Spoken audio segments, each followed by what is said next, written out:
সালে মমতা বন্দ্যোপাধ্যায়ের হাত ধরে পরিবর্তনের ঝড়ে রাজনীতিতে আসা, এবং এই মুহূর্তে তাকে বলা যেতেই পারে যে এডুকেশন এবং কালচারাল রিফর্ম যদি তৃণমূল কংগ্রেসের কারো দায়িত্ব হয়ে থাকে সেটা এই ভদ্রলোকের।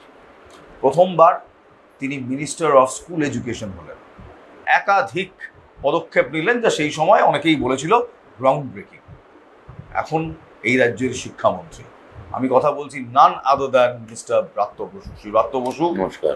ক্যান্ডিডেট তৃণমূল কংগ্রেস, দমদম বিধানসভা। ব্রাত্যদা, thank you very much, thank you. 2011 থেকে 2026 3 টার্মস দমদমের মানুষ আপনাকে ভালোবাসে, দমদমের মানুষ আপনাকে জেতায়।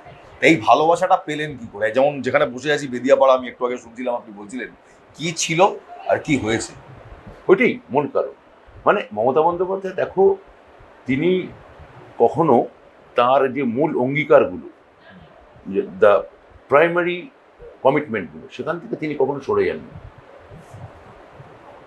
সমস্যা হয় যখন আমরা সেই প্রকল্পগুলো মানে বুঝতে পারি না, সেই প্রকল্পগুলো প্রচার করি না, সেই প্রকল্পগুলোকে কার্যকরী অবস্থায় নিয়ে আসি না, এক্সিকিউট করা যাবে বলে। আমি এখানে বছরের পর বছর নিয়মিত জনসংযোগ করে গেছি, বসেছি একটা নির্দিষ্ট অফিসে, মানুষ এসছেন, আমি এবং মানুষ যখন এসছেন আমি কোনো রং দেখিনি। আমার কাছে সিপিএমের ভোটার এসছেন, কংগ্রেসের ভোটার এসছেন, বিজেপির ভোটার এসছেন, তৃণমূলের ভোটার এসছেন, আবার মানে রাজনীতি বিষয়ে সম্পূর্ণ অনীহ, দিন আনি দিন খাই করে থাকা মানুষ ভোটের সময় হয়তো ভোটটা দিতে যায়, কিন্তু তাকে জীবন সংগ্রাম করতে হয়, জীবনে বেঁচে থাকতে হয়, রাজনীতি আছে ও রাজনীতির মতো, এরমভাবে যারা ভাবেন সে ধরনের মানুষও আমার সঙ্গে দেখা করতে এসছে। আমি সবার সঙ্গে দেখা করেছি, তাদের কাজ করে দিয়েছি। যে কাজ মানে আমার সাধ্যের মধ্যে আছে তার 10টার মধ্যে 9টা কাজই করতে পেরেছি, হয়তো একটা কাজ পারি না, আর বেআইনি কাজগুলো করিনি। আমি একটা জিনিস দেখলাম কোনোদিন কোনো ভাড়াটে বাড়িওয়ালার গন্ডগোলের মধ্যে সিপিএমের মতো ঢুকিনি, স্বামী স্ত্রীর গন্ডগোলের মধ্যে ঢুকিনি। যখন এসছে আমি বলেছি পুলিশের কাছে যান। আর মমতা বন্দ্যোপাধ্যায় যে কাজগুলো এখানে মানে মানে বেনিফিশিয়ারি প্রায় 100টা প্রকল্প আছে, সেটা প্রপারলি মনিটরিং করে দেখেছি যে প্রত্যেকটা এলাকায় আমি বিকেন্দ্রীকরণ করতে পেরেছি কিনা, মানে ছড়িয়ে দিতে পেরেছি কিনা। আর আমার জনপ্রতিনিধিদের আমি একটা পূর্ণ স্বাধীনতা দিয়েছি, মানে আমার কাউন্সিলরদের, তারা যাতে প্রপার ডেভেলপমেন্ট করতে পারে। আবার পূর্ণ স্বাধীনতা মানে সেটাকে আমি আবার হ্রাসও টেনে রেখেছি। সব মিলিয়ে ঝুলিয়ে হয়তো 3বার হয়ে গেছে, বা 4বার হবে কিনা সেটাই প্রশ্ন। মানুষ কি বলছে 4বার হবে? মানুষের কাজ তো আমার বোঝা, তো আমি তো সেটা খানিকটা একপেশে হবে, কারণ আমি যখন আমি তো তোমাকে বলবোই যে হ্যাঁ অবশ্যই 4বার হবে। না, মুখ্যমন্ত্রী মমতা বন্দ্যোপাধ্যায় বলছেন যে তিনি মানুষের ভাষা বুঝেছেন এবং তিনি জানেন তৃণমূল কংগ্রেসই ফিরছে। মমতাদি তো আসছেন, এটা কোনো মানে ভুল নেই। মমতাদি আসছেন, মমতাদি 4বারের মুখ্যমন্ত্রী হচ্ছেন। যে পঞ্চমুখী আক্রমণ, প্রধানত 5 বছর 5টা আক্রমণ চলেছে, CBI, ED, income tax, IT, income tax, এবং এটা মূলত এবং ফাইনালি এসআইআর। হ্যাঁ, এই এবং তার সঙ্গে তীব্র মেরুকরণের রাজনীতি, বিভাজনের রাজনীতি, একটা সম্প্রীতিকে বিষ বাষ্পে, সাম্প্রদায়িকতার বিষ বাষ্পে দূষিত করে তোলা, একটা তীব্র মেরুকরণ করার চেষ্টা। কিন্তু বঙ্গদেশে এত চেষ্টার পরে ওই কোট আনকোট বিজেপির ভাষায় হিন্দু হাওয়া ওঠেনি, কারণ এখানে বাঙালি অনেক বেশি মানে খোলামেলা। আমি কালকে বলেছি যে আসলে গোটা পশ্চিমবঙ্গটাই প্রধানমন্ত্রীর কাছে হচ্ছে টুকরে টুকরে গ্যাং, কারণ এখানে খোলামেলা কথাবার্তা হয়, রাজনীতি নিয়ে ভাইব্রান্ট, সবাই যে নিজের মত প্রকাশ করে। ইস্টবেঙ্গল মোহনবাগানের মতোই রাত্রিবেলা রকে দুজন সিপিএম এবং তৃণমূল প্রচুর ঝগড়া করে একসঙ্গে চা খেয়ে বাড়ি ফিরে যায়। হ্যাঁ, তো এটা তো এই যে এটা ডিসকোর্সের জায়গা, ওপেন সোসাইটি। এই ওপেন সোসাইটিকে কখনো একটা স্ট্যাগনেন্ট, একটা বদ্ধ, একটা জলার মতো, একটা ওই বাসের কন্ডাক্টরের মতো বলা বিজেপির প্রায়, পেছন দিকে এগিয়ে চলুন, পেছন দিকে এগিয়ে চলুন। হ্যাঁ, এটা আমাদের একটা পশ্চাৎপর করে দেওয়া, মধ্যযুগে নিয়ে যাওয়া। আচ্ছা, আপনার এটা বাঙালি মানবে না। আপনার কি মনে হয় বিজেপি যদি আসে, কিংবা তারা সেই ধাঁচের পলিটিক্স যদি বাংলায় ঢোকে, তাহলে বাংলারও পিছিয়ে যাবে? বাংলা পিছিয়ে মানুষ শেষ হয়ে যাবে। আমার মনে হয় যে এখন গোটা পৃথিবীতেই দেখা যাচ্ছে যে একটা ফ্যাসিবাদ খুব রমরম করে চলছে। আমি গাজার ঘটনা মনে করতে অনুরোধ করছি, আমি ট্রাম্পের যে অভিবাসন নীতি, মানে ভিসা নীতি, ইমিগ্রেশন, হ্যাঁ, যে মানে মনে করতে অনুরোধ করছি। ব্রাজিলে কি হচ্ছে সেটা মনে করতে আমি বলছি। এগুলো যদি তুমি দেখো, ভারতও তার ব্যতিক্রম নয়। এখানে একটা মানে ডিক্টেটরশিপের পদধ্বনি পাওয়া যাচ্ছে। তো আমি আমি আমি সেই একটা বলছিলাম মানে মিডিয়া, দেখুন ইডি তো আর ঠিক নাইজেরিয়ান স্ট্রাইকার চিডি নয় যে ঢুকেই পরপর গোল করতে শুরু করে দেবে। হ্যাঁ, তো এটা এটা এটা মানে এই ডিক্টেটরশিপ বা এই ফ্যাসিবাদী চেহারা, মানে বিরোধীকে বিরোধী শূন্য করো, এই আপ দলটাকে তো প্রায় তুলে দেওয়া হলো। কিন্তু পাঞ্জাবে ভোটের আগে এখন দেখার কি হয়। আপনি একটা কথা বললেন, টুকরে টুকরে যায়। এই দুদিন আগে আমি নরেন্দ্র মোদীর মুখে শুনলাম যাদবপুরটাও কোট আনকোট অ্যান্টি ন্যাশনালদের ডেরা, কিন্তু এই যাদবপুরকেই আবার নরেন্দ্র মোদীর কেন্দ্র সরকার বারবার শ্রেষ্ঠত্ব স্থান দিচ্ছে। So is there a narrative gap? না, ওটা পলিটিক্যাল ওরিয়েন্টেশনের কথা প্রধানমন্ত্রী বলতে চেয়েছে। এখন দেখো, ওখানে তৃণমূল কংগ্রেসের ছাত্র পরিষদ যেটা, ওরা খুব উইক। ঠিক আছে, ওখানে এরা এই 2 বছর ওরা সরস্বতী পুজো করতে পেরেছে। ওরা যখন আমার সঙ্গে কথা বলতে আসছে, যে আমি বলেছি তোমার ক্ষেত্রে কিন্তু পলিটিক্যালি লড়তে হবে, এবং যাদবপুর যদি একটা বিচ্ছিন্ন দ্বীপের মতো অন্য একটা রাজনৈতিক মতাদর্শ নিয়ে চলে, তাহলে সেটাকে অ্যাকসেপ্ট করতে হবে, তোমাকে পলিটিক্যালি ফাইট করতে হবে। ওখানে যদি তুমি দেখো যাদবপুরে, যে আমি আমার কলেজ জীবনে পড়ার অভিজ্ঞতা থেকে লিখছি, ওখানে বড় বড় একটা বিভাজন আছে। সেটা হচ্ছে একটা এসএফ এবং এসএফআই, তাদের মধ্যে কিন্তু তীব্র সংঘর্ষ আছে। মানে ইঞ্জিনিয়ারিংয়ের যে এসএফ বা ডিএসএফ আর এসএফআই, এদের সম্পর্ক কিন্তু মোটেও ভালো না।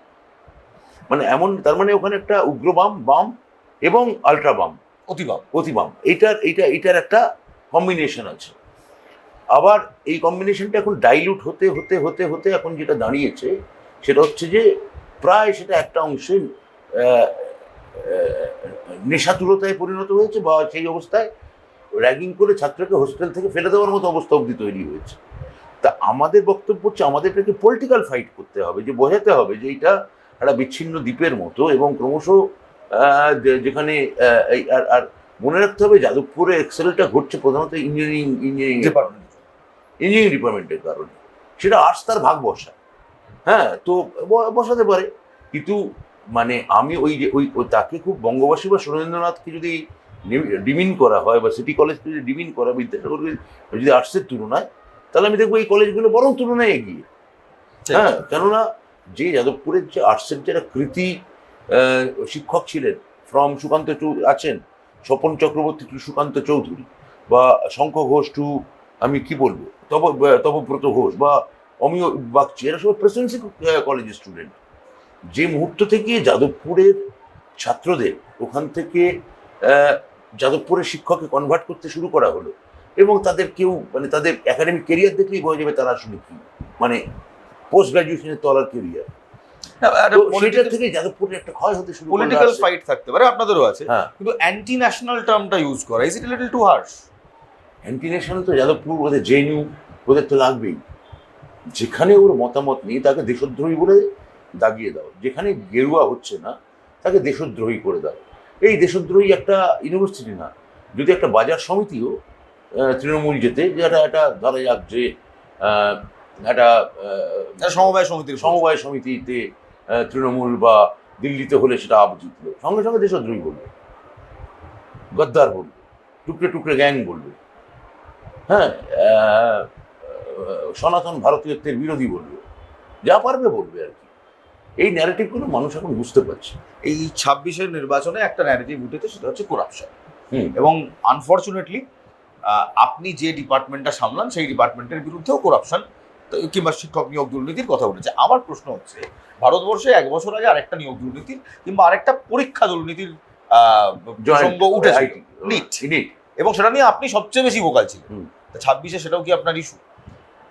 নিট নিয়ে তো সবাই জানে কি হয়েছে। উত্তরপ্রদেশের যে স্ক্যাম, পিলিভিট কেলেঙ্কারি উত্তরপ্রদেশে যেটা হয়েছে, মানে ভুয়ো শিক্ষকদের অ্যাকাউন্ট তৈরি করে সেখানে টাকা ট্রান্সফার করা হয়েছে।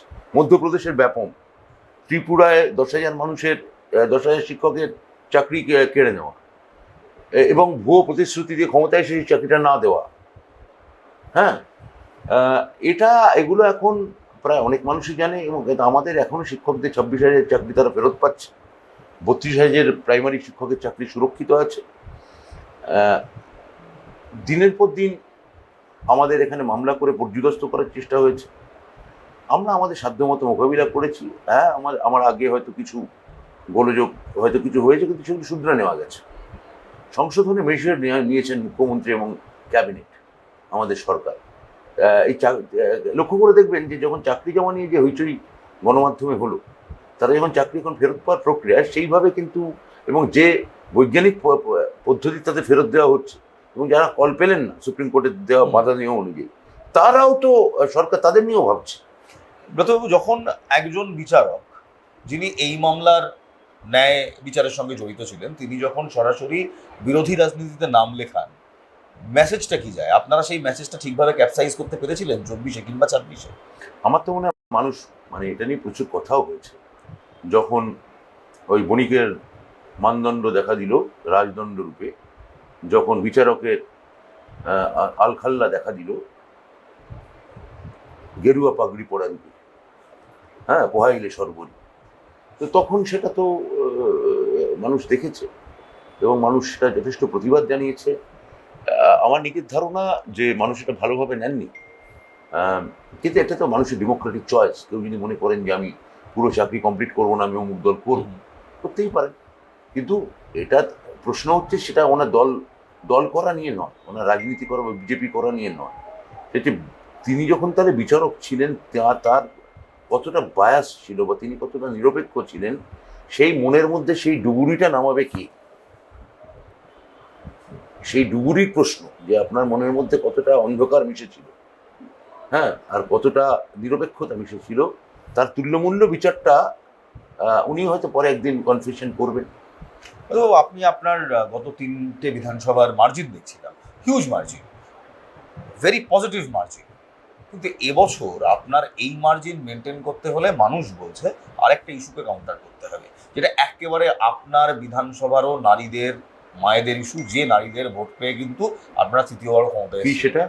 অভয়া কিংবা তিলোত্তমা ও বলুন, আচ্ছা, কিংবা রাত দখল বলুন, যাই বলুন, কারণ ভারতীয় এটা তো জনতা পার্টি কোথাও এই ইস্যুটাকে আপনাদের সামনে রেখেছে।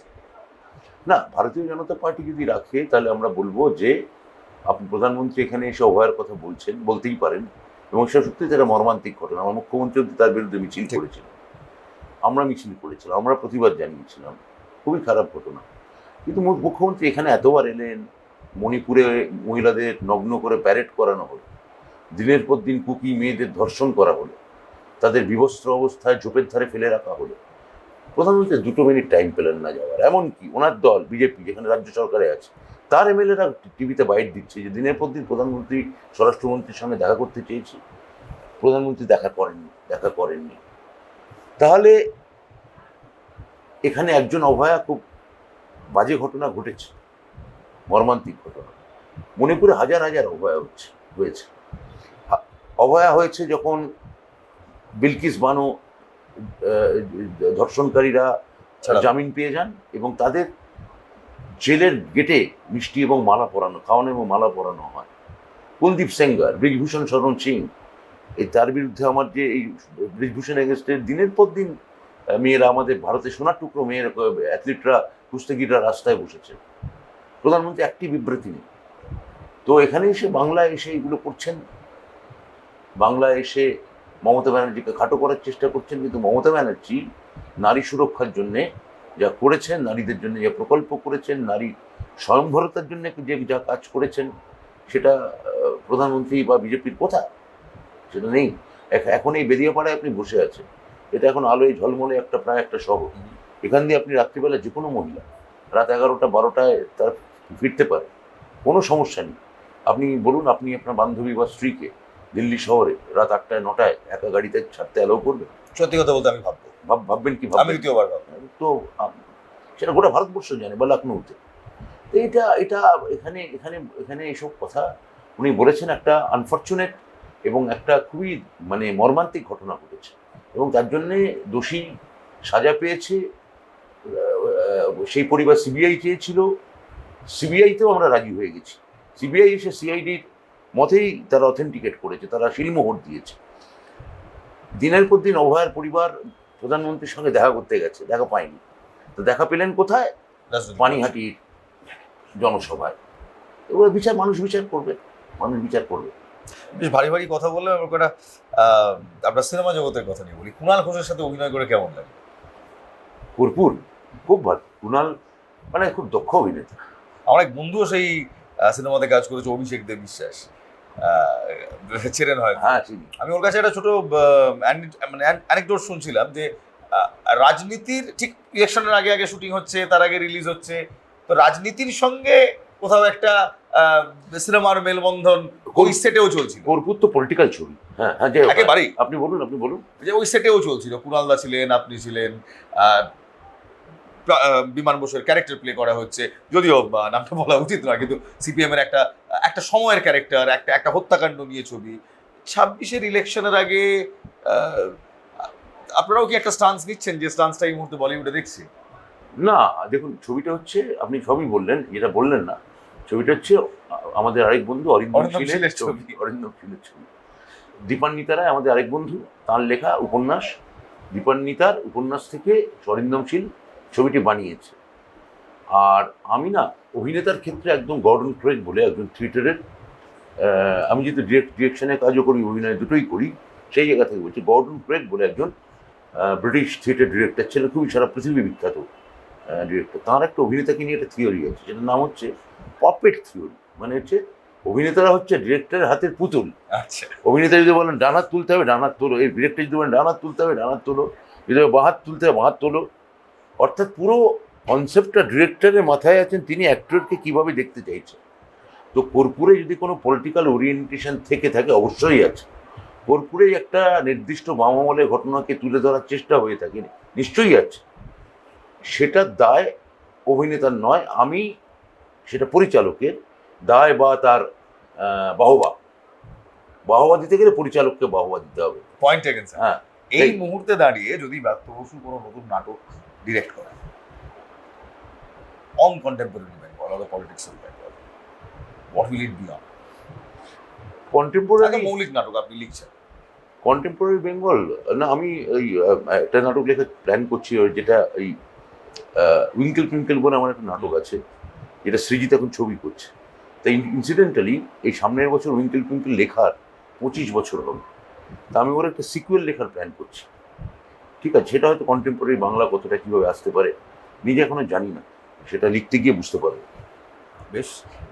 মমতা বন্দ্যোপাধ্যায়, নরেন্দ্র মোদী, দুজনেই বিরাট দুটো রাজনৈতিক ক্যারেক্টার। এত বড় সময় দেখাবে তো? পুরোটাই দেখো, পুরোটাই দেখো, ট্রাস্ট মি। হ্যাঁ। মমতা বন্দ্যোপাধ্যায়, নরেন্দ্র মোদী, দুজনেই হিউজ পলিটিক্যাল ক্যারেক্টার্স। এই দুই হিউজ পলিটিক্যাল ক্যারেক্টার্সের মাঝখানে এই মুহূর্তে বাংলা গত 3 বছর ধরে একজনকে চুজ করছে। এবছর দেখা যাচ্ছে এভরি এজেন্সি, এটা আপনাদেরই narrative, every agency versus one woman fighting along. সেসব ইলেকশন কমিশন, গোটা গণমাধ্যমে, আমরা বলতে পারি না, আপনারা বলতে গোটা পারেন। গণমাধ্যমে ভারতবর্ষের বলছে যে ইসি ভার্সেস দিদি। এবার যদি তৃণমূল কংগ্রেস ক্ষমতায় ফেরে 2029-এ কিংবা 26 পরবর্তী ভারতবর্ষে, আমরা কি এক্সপেক্ট করতে পারি? 26 পরবর্তী ভারতবর্ষ হচ্ছে এই ফ্যাসিজম, এই যে ডিক্টেটরশিপ চলছে, এবং এক ধরনের তীব্র মেগালোম্যানিয়ার চাষ গোটা ভারতবর্ষ জুড়ে বপন করা হচ্ছে, যে আটার কৌটো থেকে পেট্রোল পাম্প সব জায়গায় প্রধানমন্ত্রীর ছবি। হ্যাঁ, কোভিডের এমনকি সার্টিফিকেটে সেখানেও প্রধানমন্ত্রীর ছবি। এইটা 26-এর ভোট নির্দিষ্ট করে দেবে, বাংলার ভোটটা যে 29-এ শেষ অবধি এই বৃহৎ ফ্যাসিবাদী শক্তির পতন হতে যাচ্ছে। এটা 26-এর বাংলার ভোট, এটা ডিটারমাইন করবে। যে প্যাটার্ন মহারাষ্ট্রে, বিহারে, হরিয়ানায় সফল হয়েছে, এবং যেখানে কংগ্রেস তার মোকাবিলা করতে পারেনি, কংগ্রেস ব্যর্থ হয়েছে। রাহুল গান্ধী অনেক কিছু করেছেন, ভারত জুড়ে যাত্রা টাত্রা সবই করেছেন। হ্যাঁ, বিহার ইলেকশনে ধরা যায়, তিনি পুরো ইলেকশন ক্যাম্পেইন কভার করলেন না, তিনি মাঝপথে ছেড়ে দিয়ে বাইরে চলে গেলেন। তৃণমূল সেটা বাংলায় করেনি। মমতা বন্দ্যোপাধ্যায় এখানে লড়েছেন, উন্নয়নমূলক কাজ করেছেন, এসআইআর ভোটের ভোটারদের নাম বাতিল হয়ে যাওয়া ভোটারদের নাম ফেরাতে সুপ্রিম কোর্টে গিয়ে সওয়াল করেছেন। আবার অভিষেক বন্দ্যোপাধ্যায় আমাদের নেতা, তিনি প্রায় ডজন খানেকের বেশি ভার্চুয়াল, আমাদের লাখখানেকের বেশি নেতাকর্মীকে নিয়ে দিনের পর দিন মিটিং করে গেছেন, এবং বুথভিত্তিক পাহারা দিয়েছেন। প্রতিটি বুথে আমাদের লোক ছড়িয়ে পড়েছে। অর্থাৎ এসআইআর মূল কথা হচ্ছে যে এই 70-80 লক্ষ নাম বাদ দাও, আর 30-40 লক্ষ ভুয়ো ভোটারের নাম ঢুকিয়ে দাও অন্য রাজ্য থেকে এনে। প্রথমটা ওরা পেরেছে, পরেরটা পারেনি, যেটা মহারাষ্ট্র, বিহার বা হরিয়ানায় পেরেছে। এটা আমরা এখানে রদ করেছি, আটকেছি। এবং আমাদের এখানে কর্মীদের বলা আছে, অচেনা লোক দেখলেই এবং বিজাতীয় ভাষায় কথা বলছে দেখলেই, হ্যাঁ, তাকে ধরতে হবে, তাকে শনাক্ত করতে এই হবে। যে হিউজ ভোটিং ট্রেন্ডস 93% প্রায়, কালকে ইলেকশন কমিশন বললো, পজিটিভ ভাবে দেখছেন? একদম, এটা আমাদের পক্ষে যাচ্ছে। মানুষের মনে বিজেপি ভয় ঢুকিয়ে দিয়েছে যে আপনি ভোট না দিলে আপনার নাগরিকত্ব চলে যাবে। অর্থাৎ এই ভোটার লিস্টের সঙ্গে একটা সুকৌশলে সিএ কে বা এনআরসিকে যুক্ত করা হয়েছে। আর এই যে 1.5 কোটি মানুষ লাইনে দাঁড়ালো ভোটের উপর, এ কি মানুষ ভুলে যাবে না? ফলে এটা সবাই বেরিয়ে এসছে, এই বেশ, তৃণমূলের পক্ষের ভোট। You're a very busy man sir, so I won't take much of your time. Thank you আপনাকে। enigmatic and of course very confident. আমরা কথা বলছিলাম রাজ্যের শিক্ষামন্ত্রী শ্রীব্রাত্য বসুর সঙ্গে। 26-এর জন্য উনি কনফিডেন্ট। 26-এ মমতা বন্দ্যোপাধ্যায় এবং তৃণমূল কংগ্রেস জিতে ফিরে এলে গোটা ভারতের জন্যই যে একটা নতুন পরিস্থিতি আসবে, একটা নতুন সুযোগ আসবে, সেটাও বললেন। আমার এটাও বললেন 93% ভোট যখন পড়ে তখন ভোটটা তার দলের ফেভারেই পড়ে, অন্য কারোর জন্য নয়। This is Ilmas Sayyad, you are watching Calcutta news. নমস্কার, thank you. Thank you, sir.